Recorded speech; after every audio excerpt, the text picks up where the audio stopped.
Hello and welcome. I can't wait to introduce our next guest, Tyler Goble, a marine business owner and real estate investor. Together with his wife, Lindsay, Tyler operates LTG Investments, a real estate, private equity, and consulting firm. In addition to their real estate ventures, they help businesses leverage data to find efficiencies and unlock hidden opportunities. Join us as Tyler shares his journey, his insights, and values that have shaped his approach to business and life. Tyler, thank you for joining us today. Tracy, it is so good to see you, talk to you. And for the listeners, Tracy is super gracious. So we had originally scheduled this thing to get recorded like 4 days ago. As is tradition, life got in the way, and so I had to reschedule. And so she was super kind and was able to rebook this thing. And kind of part about what we're talking about is when you're just so busy, like how do you actually run a business? And so that actually is kind of a good meta, I think, for our podcast here, where life gets in the way. How can you kind of build systems and stuff? Awesome. Yeah, I'm super excited to dig into that. Why don't we start by just you sharing a little bit about your background, kind of how you got into business, and we'll go from there. Yeah, sure. So Tyler Goble, I grew up in Michigan, went to the Naval Academy to really play football. So I went there and had no idea that the Marine Corps was even an option out of the Naval Academy when I first showed up. But a lot of times that's kind of the story for people who go to play sports at a service academy. They kind of go there to play ball. And then after time, they kind of get molded into what the academy is actually there to produce, which is officers, right? And so from there, commissioned into the Marine Corps, was an infantry officer for 4 years. And so down in Camp Lejeune, North Carolina, off the coast of North Carolina, and loved that, did all that. And while I was there is when I started dabbling in real estate. And so I did the classic for folks that listen to the Bigger Pockets and all those different kind of more mainstream podcasts nowadays. They call it house hacking.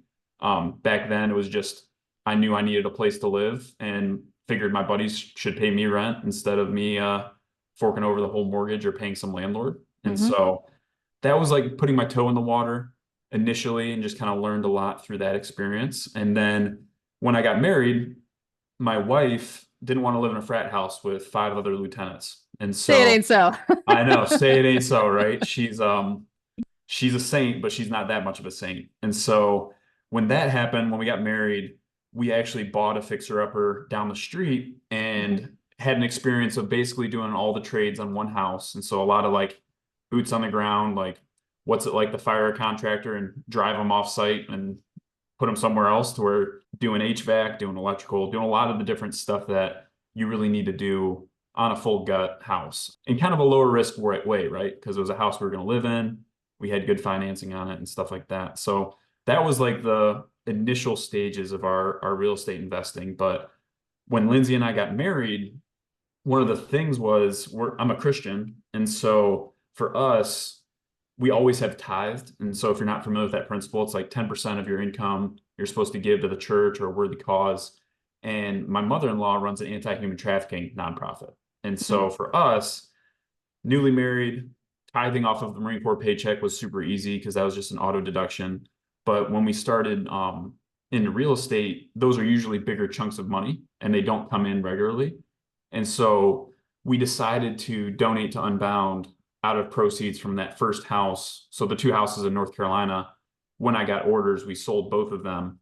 And from those proceeds, we donated to Unbound. And after kind of seeing what the impact was there, that's when we kind of decided, you know what, let's make this a real business. Instead of kind of just going slow and buying a house and living in it, we started flipping houses. And so over a period of about 2 years, we flipped about 20 or so houses in Central Texas while we were living in Monterey, California. Now I wouldn't really classify myself as a real estate investor anymore, if that's a way to put it. Really, it's my wife. Like she's a interior architect and designer. And so she's like super real estate pure now. But real estate for us has always been our first love, where I'm more focused on like business and business development, like data science and consulting, and then taking that money and putting it with people like you, Tracy, who are actively running deals and syndicating properties and stuff like that. And in my mind, those were always the smartest people. When we were raising money for flips, it was like, gosh, this guy just sent us 250 grand and he's going to do literally nothing. And he's going to make almost the same amount of money as us on these deals. And so I'm trying to get onto that side of the equation here, and we're doing that through business. But Lindsay's really the one who she's like a high-end designer, and so she does a lot of design work for folks, and she's more real estate pure. But a lot of my clients are real estate type folks, and so Awesome. It that's it sounds in a like you guys nutshell. have a really great combination between the two of you, though, with her kind of taking the lead on the real estate side and then you having that business backing to really put those two things together. I Yeah. don't remember if we talked about this before, but I didn't realize you spent so much time in the Jacksonville area. That's where two of our properties actually are. Okay. The first two properties that I did are there in Jacksonville, North Carolina. Where are they at? So I was down in Sneeds Ferry. They're not in the Sneeds Ferry area. They're a little further inland, but great location to like still be close enough for people who work on the base to take advantage and just really love that area. And I mean, it's growing and vibrant, but not at such a pace where it's like Nashville or something like that, right? Yeah. So we're really happy with those so far. Yeah, I'm like a data guy, and I've always loved the analytics you can run on military areas, especially for rental properties and rental growth, where in some other submarkets you don't have the churn, Hmm. but you also don't have the opportunity to re-up leases at better rates, like every Right. 3 years You have a pretty little more much. stagnation.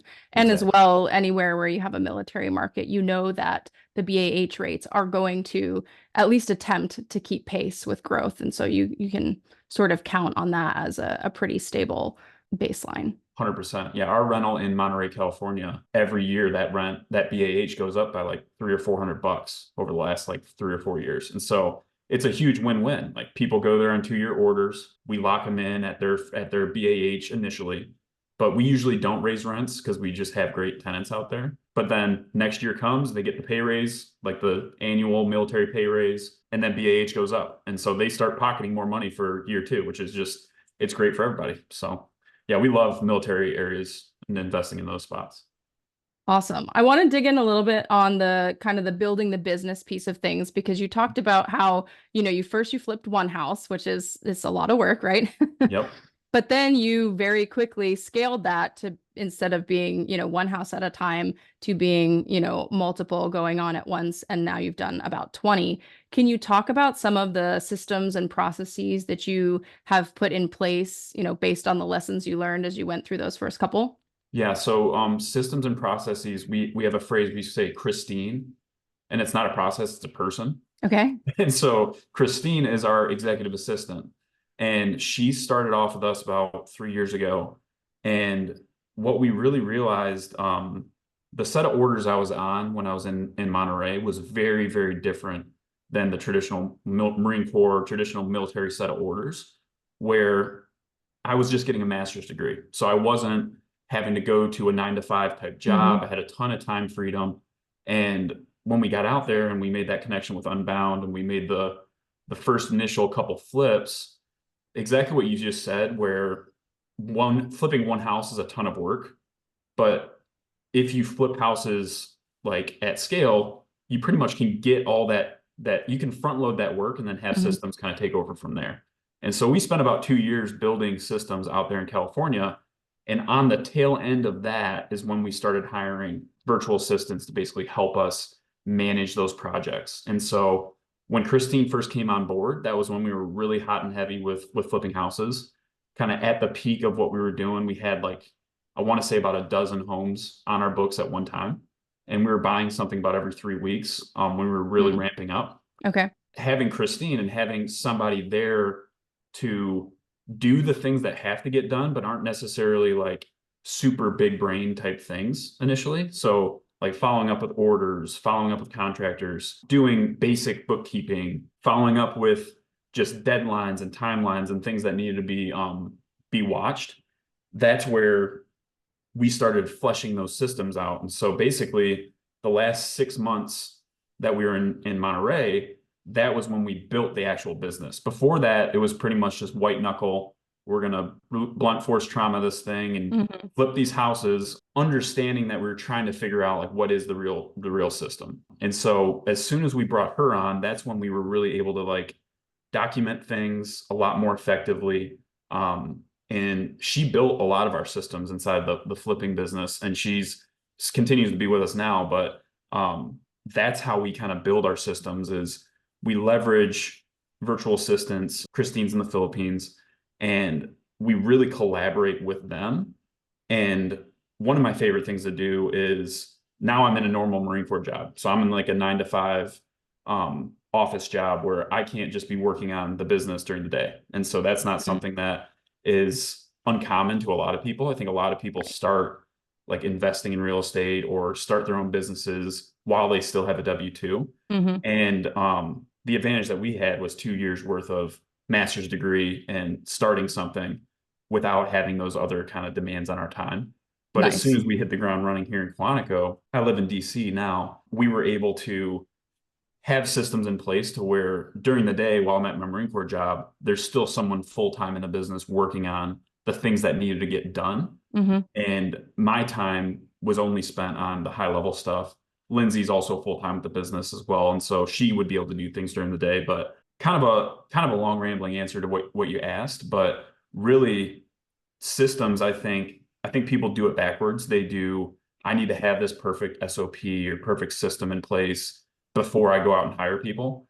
And my philosophy has always been like, I need to go hire somebody really good and then collaborate with that person to help me build those systems and help figure out what those things are that make sense. And it's funny, like I'm debating about bringing Christine on with me to these podcasts that we do because she's just so good. And she can call my bluff when I start saying crazy stuff. But at the same time, it's like if you just live in your ivory tower as a solo entrepreneur, or you've only got a couple people on your team and you don't really communicate with them much, you could spend a lot of time thinking about and implementing an idea that makes no sense.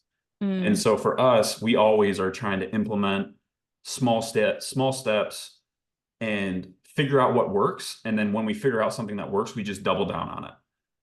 And having an assistant is a super, especially virtual assistant, in my mind, is one of the most like underutilized and super efficient ways to really build a legitimate business because it lets you iterate with someone. And just like even being on this podcast and talking to you about these kinds of things, like I'm a verbal processor, and talking through it with someone alone oftentimes will weed out these bad ideas. So like me and Christine get on video calls where neither of us are on video, but it's on Zoom and it's on my commute to or from work. And so instead of me sitting in the car listening to music for 45 minutes, I'll talk to Have a Christine for 45 conversation. minutes. Yeah. And we record them and then she summarizes them and does a bunch of stuff. But yeah, basically it's like the systems come after the people, I think, at least when you're small, not when you're some conglomerate, but everyone has to start somewhere. And I think one of the best ways to do it is with a really high quality assistant. Awesome. Yeah, that dovetails. And I have two follow-up questions. And the way you tied it up there at the end, like really feeds into those next two questions. First being like, how did you determine what tasks to give her? And so, I mean, you sort of answered that a little bit in that, like, you had her work with you to figure out what are the things that make the most sense. But I'd love it if you have some examples or, if you want to dig in on that a little bit more. And then I'll have one more follow-up question after that. Go ahead. Yeah. So we record everything. So we do every Zoom call we have like an AI transcriber that accompanies us on the call and records the call. And these are all free things now. I think Zoom has its own plugin where you can transcribe those calls. And like Christine's English is like phenomenal. Like she speaks great English and like good verbal and written. But just like anybody else, like being able to look at the transcript and like see those kinds of things is super helpful. And so initially what we did is we would just get every day, we were locking ourselves into the Zoom room and I was just verbally vomiting all the things that we were doing.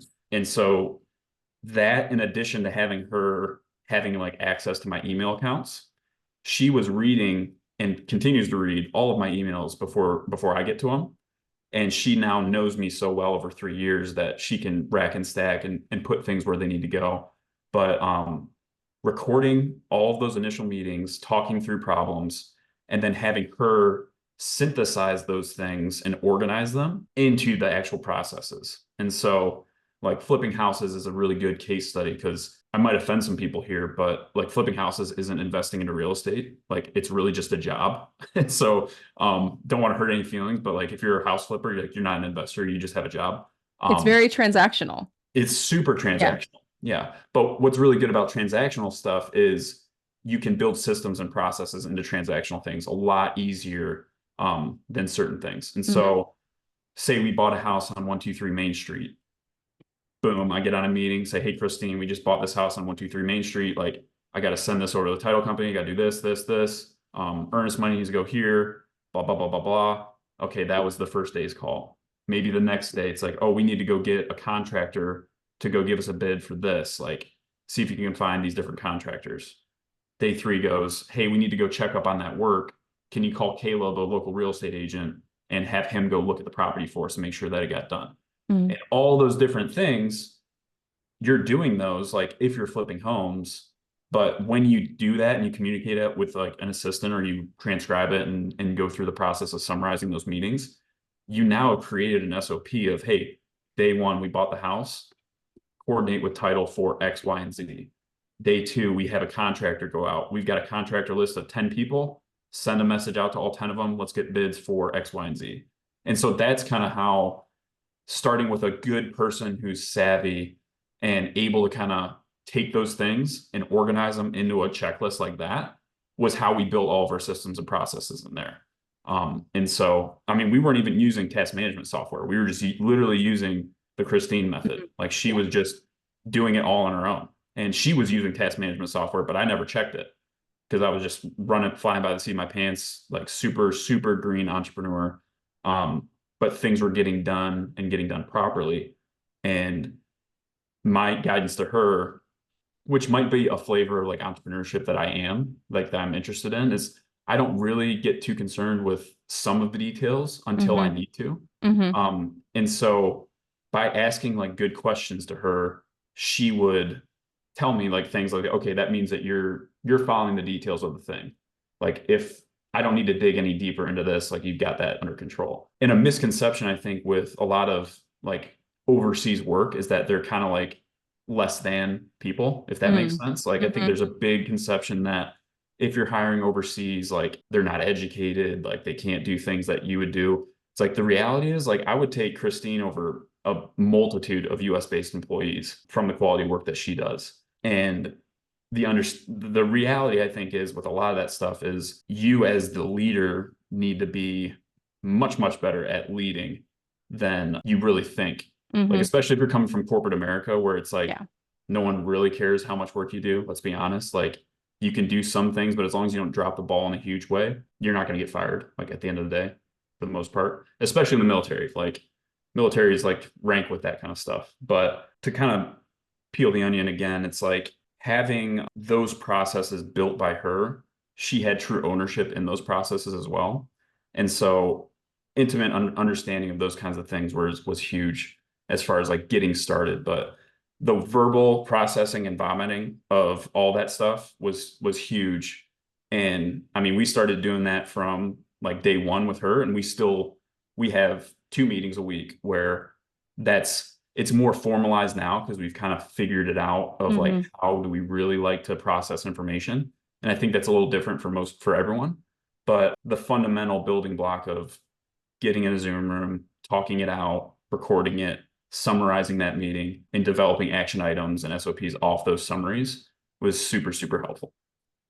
Yeah, that's super helpful for me too, because I recently hired a couple of VAs to help with a few different tasks that I have going on as I'm sort of building my real estate business as well. And I am also a verbal processor. I think sometimes my husband hates me for it, but because he Yep. is not a verbal processor. But sometimes I just need to talk it out. And once I get the words out, I'm like, oh, okay, now I understand what I'm trying to do. And it just makes a lot more sense and I can go and execute. But if the words are stuck inside my brain, they're just like bouncing around and it's hard for me to find that clarity. And I think I definitely set myself up for failure sometimes, when, or at least for things to take a lot longer than they need to, because I have this idea that like I have to have this like perfectly crafted task for my VA before I give it to them. And so that's super helpful to think about it just in terms of like more collaborative, in terms of like, let's just have a conversation, and then hopefully by the end of it, I will get enough out that it will make sense to them what I'm trying to do, and we can, work on building it together. So that's super helpful. Yeah. Yeah. Yeah, that's great. Are your VAs in the Philippines? Yes. Yeah. Yeah, they both are. I found them through different paths. So one of them was a recommendation from another friend who was using her, but not full time. And so he knew she was looking for other work. And so rather than potentially lose her to someone who would be able to hire her on full time, it was kind of like, well, why don't we just share the time? And I'm like, yeah, that's perfect because I can't Mhm. really hire a full-time VA right now. So Mhm. it was a great opportunity. I've been working with her actually on podcast production, which has been a huge help because I like this part of the podcasting, Yeah. but the production part is hard. It takes a lot of time and it's very detailed and it's not my favorite. Yeah. So having somebody be able to help me with those parts to be able to keep things flowing and try to be more consistent about getting an episode out pretty much every week, that's been huge. So really has been a big help to be able to bring her on.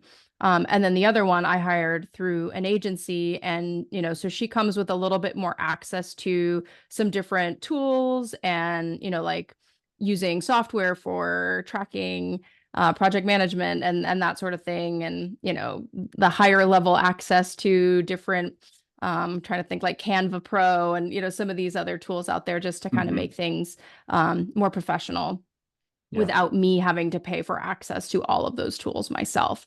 Oh, So it's been a good mix of the two so far. But definitely I can see where there's a lot more potential to use my VAs differently than I have been. And I definitely feel like at the end of the day, like it does fall back on me, kind of what you were saying, like you have to be able to communicate in a much more robust and consistent way than maybe we're used to, um, even in the military where you kind of fire and forget, right? You just give a task and then it's like, okay, let me know if you need help. mhm. And you can't really do that in this business, at least not early on when you're kind of building those relationships and getting to know each other. So yeah, it's definitely been a growing and learning experience for me, but I'm wanting to improve my own way of interacting with them so that I am actually leveraging them to their full potential. Yeah. And I mean, you're a great example of it, but you actually have to like them and like love them. Like you can't like I think that's where the horror stories with VAs come into play because a lot of like we help source VAs for people and a lot of these applications, like the vast majority of people in the Philippines seem they start off in call centers Mm, and that call center life is just terrible. Like you're working vampire shift no matter what it is. You're getting yelled at all day by people on the phone. And that kind of an environment is like just not conducive to like true good, like creative and like mm, especially smaller businesses where you need your VA to not just be data entry and doing those types of things. Like hmm. Christine has built an entire business unit at LTG. Like she is running recruitment for LTG Assist. Like it's her. Like I'm doing all the supervision and all that kind of stuff and like have the infrastructure and the ability to like help fulfill it. But the reality is Christine is running the show.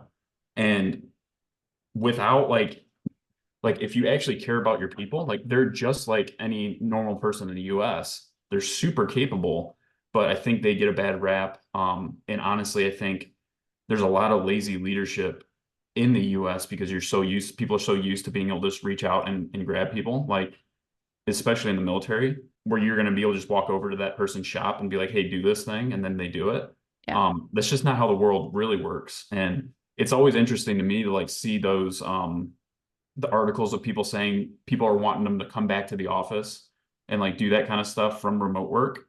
And while I think that there's a big I think there's two sides of the coin, but I think one of the sides of the coin is the leadership isn't good enough at being a leader to actually manage their remote employees. Yeah. Yeah. It takes a different set of skills. Mm-hmm. Yep. And instead of becoming a better leader, they blame the employees for not being able to work remote. It's like, well, actually, you just have terrible, like you can't give expectations and delegate tasks without like sitting over their shoulder in their cubicle looking at their computer. It's like that's the real problem. It's like you gotta look in the mirror. It's like, hey Yeah. pot, it's Kettle. It's good to meet you. But yeah, I don't know. I just think it's so interesting where they're so capable and especially like small business owners where you're bootstrapping something, you're not some corporation that can go out and hire a $90,000 a year employee. Yeah. Um they're incredible. They're so helpful. Yeah, I think there's definitely some hurdles that a lot of business owners still have to get over that are sort of related to how they have crafted their own identity, right? And their ownership of the business and the way that they run the business. And part of, it's like if you're truly building a business, right, that you want to be able to someday sell or give off, to pass on to your kids, whatever it is, like you can't build the business on your own back, because if the business requires you to do everything, then it's not really a business, right? It's like a job. And so the earlier on in the process that we as entrepreneurs and business owners can start bringing these people in to be able to say, what are the tasks that I can train somebody else to do, and really be honest with ourselves, with like, what are the few things that truly require my attention Yep. and my energy, and what are the things that I can pass on to somebody else, and then give them that leadership and guidance to get them where they need to be with it. Because ultimately the goal should be that the business works without me having to do it every day, right? Exactly. Yeah. And something else that you just said is like super good, where like, some mastermind groups, like Yes. 10 grand a year, 25 grand a year to be in these business mastermind groups. Like I'm in paid mastermind groups. I consult Yes. for a paid mastermind group. Like I'm not against those things. But if you were to also take that and say, here's $15,000, teach me how to delegate tasks, teach me how to lead, teach me how to be like a good boss. And instead of just paying it to a mastermind group, go and hire yourself an incredible VA and learn for an entire year. And they will probably make you money too, Yeah. like inside your business. Yeah. And It's so, definitely a needle mover, like yeah, bringing them into the business and actually leveraging their talents. yeah, it's huge. And even like just quality of life improver. Like Mhm. our philosophy with VAs is like Christine knows just about everything about our lives. She buys our travel tickets, like she'll buy our groceries, she'll do our dry cleaning. Um, she manages my emails. She bought buys like baby registry gifts and stuff like that. Like she does like a million different tasks. And there's this really good book called My World Class Assistant by Michael Hyatt. And he does an awesome job of like giving you what the world of possible is with an assistant. And I think people hear virtual assistant and they think data entry like has to be SOPs. And in my mind, it's like, no, your first hire should be an executive assistant, and they should do literally everything humanly possible you can do through a computer for your life. Because when me and my wife went on date night on Friday, I'm not having to look at my phone to answer questions about stuff. It's like, hey, Christine, we're going on date night. Like, here's the things. Can you follow up with these things?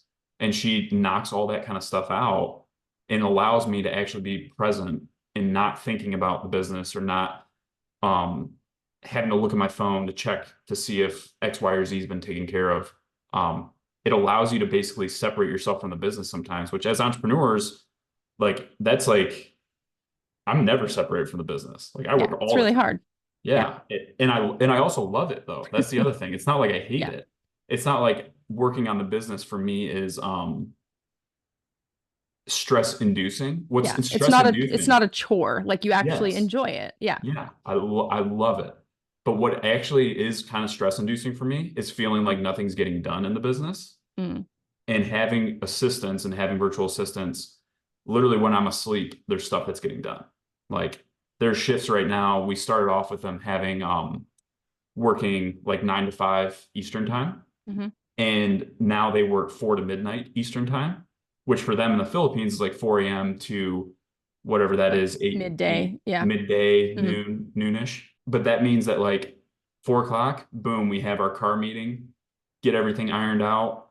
They're getting after it till midnight, and I'm done looking at my phone unless I'm like super excited about something and really want to work on it. Um, at like 6:37 that night. Yeah. It's But awesome. You have that little bit of overlap where you can have the crosstalk and kind of say, okay, this is what I want you to work on today. And then the whole time that you're sleeping or doing family stuff in the evening or whatever, they're knocking things out. And then when you come back and look at it the next day, you're ready to like move on to the next thing. exactly. And I don't think that that's a good idea to start off with minimal overlap when you first hire one. Hmm. But the reality is it's like if you can get those systems dialed in, it doesn't have to be like that forever. And I have noticed a pretty big increase in like quality of work when Christine has stopped working the graveyard shift, basically. It was like a couple, maybe like 6 months ago, we were talking. I was like, Christine, do you want to keep working like these night hours? Because that's kind of, I feel like it's terrible. And sometimes I have to drag things out of her. She's also getting her master's degree right now in psychology. And so for her, those working hours were actually great because she would sleep during like days, go to class, and then start her shift with LTG. But now we've gotten to the point where she doesn't need to be doing that anymore. And so now she's able to work mornings to afternoons and then go to class in the afternoons and stuff like that. But yeah, I love the idea that stuff is getting accomplished almost every waking hour of the day. And you can't do that if it's just you. Yeah, for sure. My other question that I had, we kind of talked about how I found my VAs, but how did you initially find her? And then, what are some recommendations you might have for people if they're looking for a VA, like where to get started with that? Yeah, so we used a headhunter originally. And we've hired and helped hire around a half dozen like direct hires or whatever. And using a headhunter was always our first option. So finding someone who basically kind of understood the vetting process. Like most people, we don't have like an infinite amount of time. And so that to us felt better than going through like an agency where if people aren't familiar, like when you go through a headhunter, you're usually hiring directly. And so like Tracy, if you were a VA, you'd be working directly for LTG Investments. We're in total control of your paycheck. All the money we send you goes directly to you. It doesn't get taken off the top by an agency. Whereas there's another option would be hiring through an agency. And there are good ones, but I think a lot of them are sweatshops, in my opinion, where you're paying $8 an hour for a VA, and then the agency's taking four of those dollars, and the VA is getting four of those dollars. And so in reality, one, the quality of VA that you're going to see that's only willing to work for, or that is willing to work for $4 an hour, it's just not the same. Like half of your money is going to paying an agency for what is in reality not a super complicated process. Yeah. So I would always advocate for doing direct hires and having true control over your VA's like salary, all that kind of stuff. And I think it also kind of clears up any sort of like murky waters. I know we talked about the anti-trafficking stuff that we're passionate about, but there is definitely a risk of being involved in that unknowingly, basically, if you're working through an agency, because you don't have full transparency on what the supply chain of how they're being treated and that kind of stuff is. And so we're super big advocates of hire direct. And so hiring direct, you can yourself go on onlinejobs.ph. That's a site where you can post jobs and try to find an assistant that way. Or we also help people do that. And so, like I said, like LTG Assist is the business unit we just recently stood up this year, where Christine, who has a much better rapport with these applicants than some American throwing a job site offer over there, we're combing through the applications and vetting folks and doing that whole process for people. And so basically direct hire or go through an agency that will help you direct hire is my biggest recommendation for this kind of stuff. Can you give maybe an example? I know we talked about the flipping. Could you give another example of some of the things that you have Christine help you with? I feel like that's sort of half the battle is understanding like what are the things that I can have them do to help move the needle forward in my business? So we run a networking event in Washington, D.C. And so it's called Capital Creators and Champions. And we have about 80 to 90 people show up each month. And we're running paid ads. We're communicating with a bunch of people. And Christine is the one who does all that. And so she's managing our ads, managing our lead intake, managing nurture with folks, connecting people, doing all those things that like need to happen. But if you're busy, it's like, am I going to text 600 people a month? No, not a chance. Yeah. But Christine can inside of our CRM and do it in a much more organized way. And so she does all that kind of stuff. Like we're our next event is this coming Tuesday. We're filming this on a Sunday. And so she's ramping up she ramped up all the reach outs this past week to make sure that people were aware of the event, confirming Mhm. RSVPs and all that kind of stuff. So that's like one example. But if you're a real estate agent and you just decided to start a local meetup and you hired a VA just to do that, I guarantee you'll get enough business from that local meetup that you'll pay for your VA 10 times more, you Mm. know? And it's like a simple task that's not like once you kind of figure out like what do you want to really do with it, um, they're like Christine crushes that. She does an Yeah. awesome job with that. And it's just Uh, repetitive on a monthly cycle.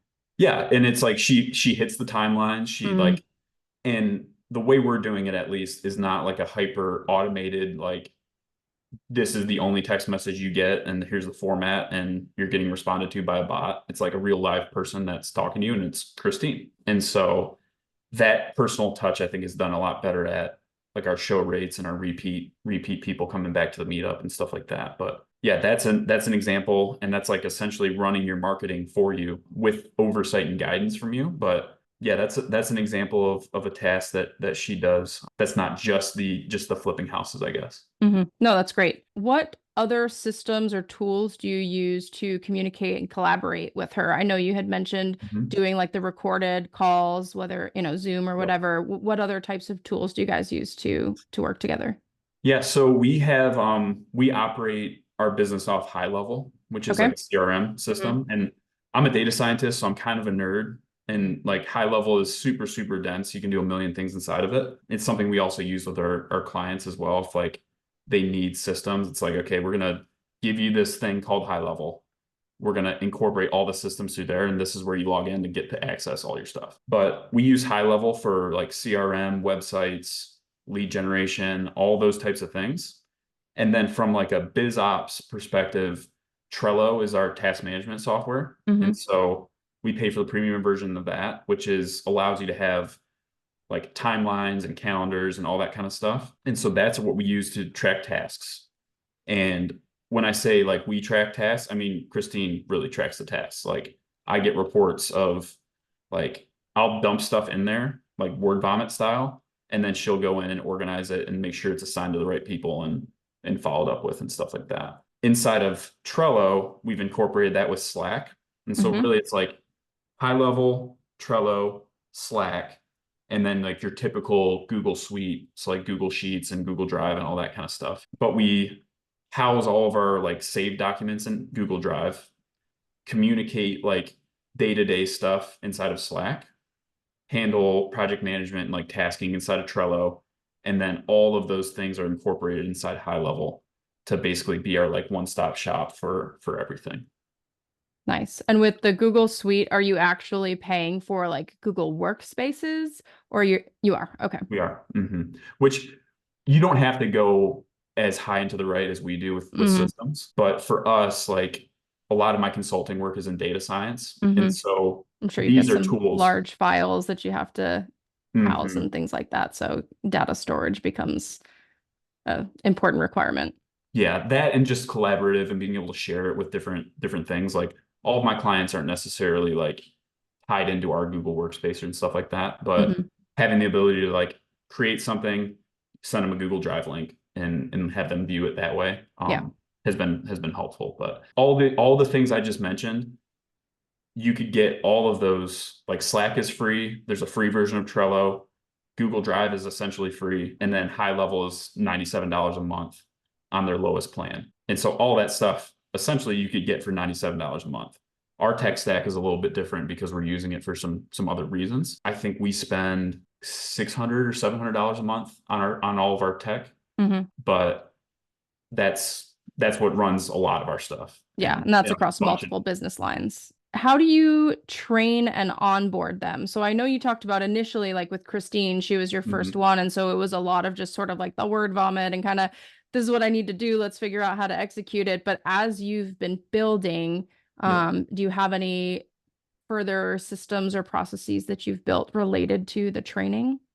So again, the training, I think this is another spot where CEOs and people that hire VAs go wrong is they assume that they're going to give the person a course, and then that person is just like, oh, I've got the course, I know how to do all of the things, like I don't need to ask any questions.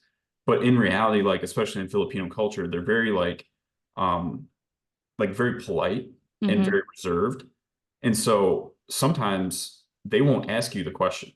Like you have to drag it out of them. Like I said earlier, like sometimes even with Christine, after working with like her for like 3 years, sometimes I still have to drag stuff out of her. And it's just the way it is. It's just like more reserved, more respectful, less bull in a china closet, which again is kind of a personality trait of me. So maybe I'm the problem, but we have training and we have, again, the Christine method for that training where a lot of times, and kind of to get super meta about it, I think we need more person to person connection. And I think virtual work can get really, really lonely. And so our new teammates have Christine to go to get onboarded and to like ask dumb questions that they don't want to ask the CEO, but they'll ask another person in the Philippines. Mm-hmm. And so like our onboarding starts off with like core values and like explain to them like, hey, community is number one for us. Like we care about people and that includes you. And so that's not something where we view you as like another computer that we have in the system to just type away. We actually do care about you guys. And then work is another core value, which is kind of a weird core value, but I really love it. I really think that work is so essential to people. And meaningful work is super essential to people. So not necessarily like call center style, in reality, slave labor in a lot of ways. Work that's meaningful, that makes you feel valued is a good thing for somebody's soul. And so Mm-hmm. we explain that to them. And then generosity at the end of the day, the reason we're working so hard is so that we can have margin in order to give and to help other people. Because if you don't actually have margin, you don't actually have the right to give away the stuff that you're making, right? Like if you're strapped and you have debt obligations and all these different things, and you don't have the capacity to give, then I don't really understand the point of working, if that makes sense. So that's my soapbox, but that's kind of the soapbox speech that we give our folks that we initially onboard. And I think when you talk to people like that, they honestly buy in a lot heavier because they Mm-hmm. understand that you actually care. And so from a holistic perspective, I think having legitimate core values that you actually believe in is super essential. Not the boilerplate, like we have to have core values because we're a company. And I'm not saying we were perfect at this. I think we did that at the initial stage because we didn't know who we were yet. But kind of as you mature in business, you understand what you're actually doing and you understand what actually does matter to you. And so starting holistically with that, but then again, it's still, I think the best method is getting on calls with them and talking through your expectations with them. And so like super clear expectations and job descriptions, and then talking through those things, but then also getting really good feedback from them about how the job's going, if they have any questions, are there any roadblocks that they're running into? And so we just have consistent meetings and we continue to integrate them into those job descriptions, if that makes sense. So we probably could be more formal with our onboarding process, but I also don't want to hire robots. So I don't want to have people that need a really formal onboarding process. I want Mm-hmm. creative thinkers. I want people that are going to give me impact, give me what they're actually thinking. And so we try to cultivate that immediately. And like Hina, our recent new hire, who's a developer, built like 10 automations this week without me telling her to do it. And it's like she's on month 1.5, you know? Yeah. And so like that kind of creative thinking doesn't happen if they're like, ooh, if I don't do what's inside the SOP, Mm-hmm. then I might get yelled at, or I might not get yelled at, but my boss might not like this. Mm-hmm. And so I'm only going to do what's inside my SOP. Like we're trying to squash that Yeah. out of whoever works with us. Yeah. Creating that environment from day one that encourages creativity and yeah, Mm-hmm. And they're going to screw some innovation. stuff up. They're going Yeah. to do stuff that you did not like. I think we sent an email the other day that had the wrong month in it. But it's like, if I'm going to let them do stuff, there has to be room for Right. genuine mistakes to get made. And that's the other thing. I think a lot of people they're very like perfectionists and they don't want to do something until it's perfect. But you got to break things. You got to go and do things and iterate super fast and build on those lessons that you learn. or else you're going to have so many ideas that actually suck. You just never did them. And you just Mhm. wasted all this time never actually doing stuff. So I'm on my soapbox again, but that's my like theory in business. It's like go fast, break stuff. If it's not going to have a huge impact, see what happens. Like run a Mhm. low fidelity experiment. I feel like How- this has come up a couple times, the ready, fire, aim, like just start doing, and then figure out as you iterate through. yeah, it's like doing with safeguards in place, right? Hmm. Like you don't need to like go nuke your entire email list with something that like sucks, but you could nuke 10 of them. You could nuke 20 of them, you know? Hmm. Like you can do certain things. I was at a meetup this past week where it's like a venture-backed like startup firm. They're called builders and backers. You should like Google those folks. It's a really, really interesting concept. But the CEO, her name's Donna, she's founded a bunch of startups. And the thing she said that really stuck with me from that meetup was when you don't know what to do, that should be like the alarm bell ringing in your head. Like it's time to run a really low fidelity, low risk, low cost experiment. Hmm. Like now's the time to like get a little bit more data by actually testing a hypothesis. And so like that's what we do constantly inside LTG. It's like we're trying to always run low fidelity, low cost experiments until we see something catch and then we double down on it. But that also means you have to be willing to look silly, right? Like we're running a meetup.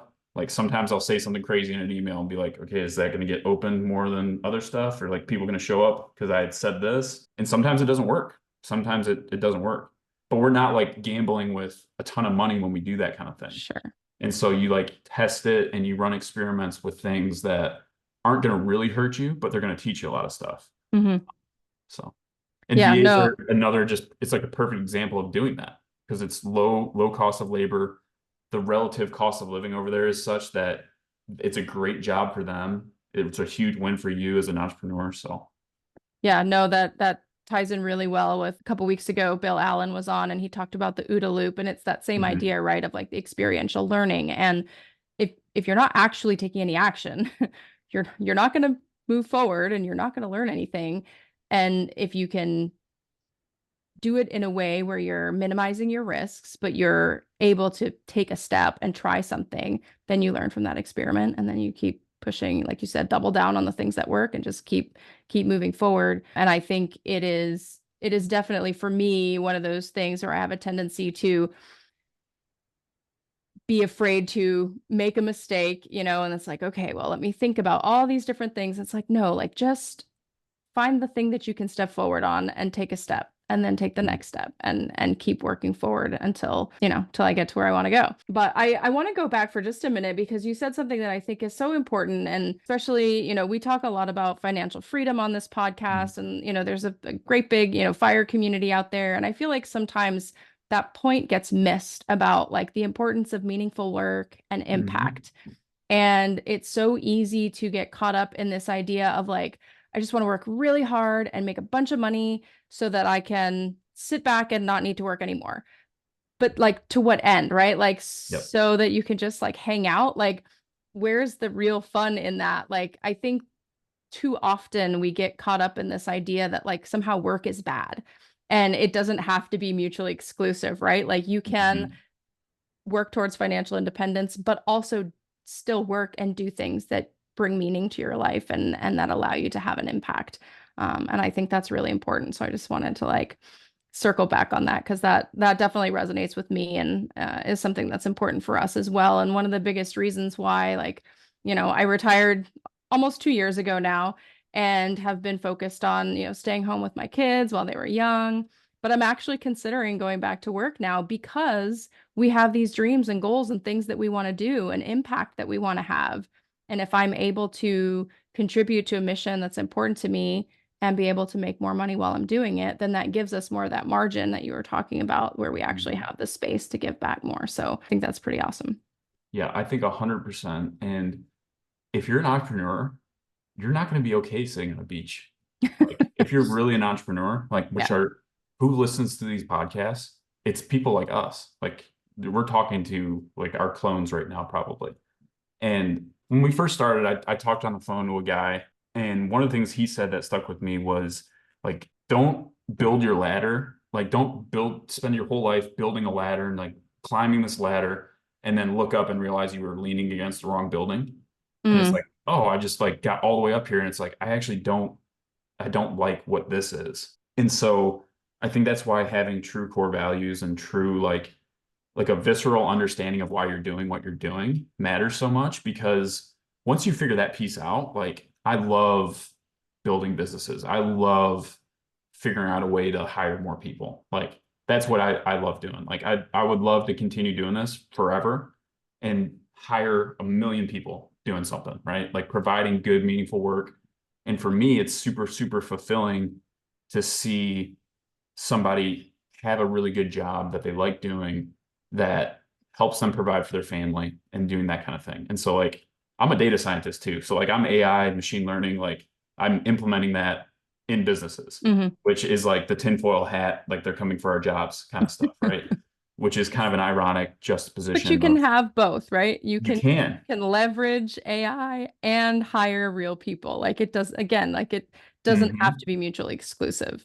Yep, it's a false dichotomy in a lot of ways. But I think entrepreneurs, like we have a like soul burning like obligation to build these big businesses and hire as many people as we can and like provide value for the world. Because it's honestly like not everyone's role is to go be a CEO or go be an Hmm. entrepreneur in these different things. Like the marketing you'll see on Instagram and even like this podcast probably makes it sound like life is super good and everything's great and you just have an assistant that does all the things and it's everything's great and I'm going to be drinking Mai Tais on the beach. But the reality is it's really hard. But so is being an employee and Yeah. so is doing all these other things. And so if you're in that camp of like I want to be an entrepreneur and I feel like I really am drawn to that life, I think you have an obligation to continue to build for a very, very long time. And it doesn't necessarily need to look the exact same, but I think that like as soon as you stop swimming, you die. You know, like I don't think like you hear stories all the time about, especially in the military, people that did 30 years retire from the military and then they immediately die. It's because they lost all purpose in their life. And so the military ends for everybody, like they force you out eventually, but business doesn't have to ever end. You know, you can do business forever. And so I don't know, soapbox moment again, but I just think that work is truly meaningful and it's so satisfying to like be able to provide those kinds of opportunities for folks. And that's kind of what we're directionally aimed at right now is growing something big enough that if we're not able to hire them, then at least we know somebody who could hire them and have Mm. a really good workplace for them. No, that's awesome. And I mean, business is all about solving problems, right? There's Mhm. no shortage of problems that need to be solved in the world today. So I think to me, it's exciting to look at it from that perspective of like, what is a problem that I can help solve? And get after it. And then what is another problem I can help solve? And there's no shortage of problems. And when we solve these problems, other problems will come up. And so there's always going to be opportunity to have that impact where we can make things a little bit better for other people by solving their problems in a creative way. So that's how I like to look at business. It's like I'm a problem solver. Like at the end of the day, Mhm. that's what it boils down to. And my background in the military helped me become a problem solver because that's what we do every day, right? So I feel like it's part of my destiny to just continue down that path, whether I'm working in the military or working for the military or in my own entrepreneurial endeavors. Like at the end of the day, I like solving problems and I'm never going to be that person who's content to like spend 24/7 sipping Mai Tais on the beach. I love those moments, but like not 24/7. My best Uh, ideas happen on vacation. I yeah, don't when wonder if you you're the same actually way. have time to like relax for a few minutes, right? Like Mhm. you got to have the balance. Yeah. But I don't think any of us, at least those of us who have that entrepreneurial desire, I don't think any of us would be happy just all one or the other, right? It's nice to have a Mhm. little healthy balance of both. Yep. Well, thank you so much, Tyler, for sharing your time with us today. I really appreciate your insights, especially about how to leverage assistance as a tool to multiply our time and build wealth and ultimately achieve financial freedom. What is the best way for our guests to connect with you if they'd like to continue following your journey? Yeah. So if you're in the DMV, come meet in real life. We do a monthly meetup. And so that is full of folks, a lot of startup people, a lot of venture capital, a lot of private equity type folks. And so that meets inside Washington, D.C., so inside the district. And if you're not local, then hit me up on LinkedIn. So that's kind of where I live is I post a lot. I've been posting a lot more on LinkedIn this whole year. So that's what we're doing right now. Awesome. Well, thank you again for joining us and sharing your wisdom with us today. We'll provide links to all of your information in the show notes. And thank you to our wonderful listeners for tuning into this episode and being a part of the community. If you found value in this episode, please hit the subscribe button and leave us a review. Until next time, remember that your path to financial freedom and the life of your dreams might be closer than you think. Take that first step and explore your possibilities. Stay tuned for more insightful episodes. And again, thanks for listening.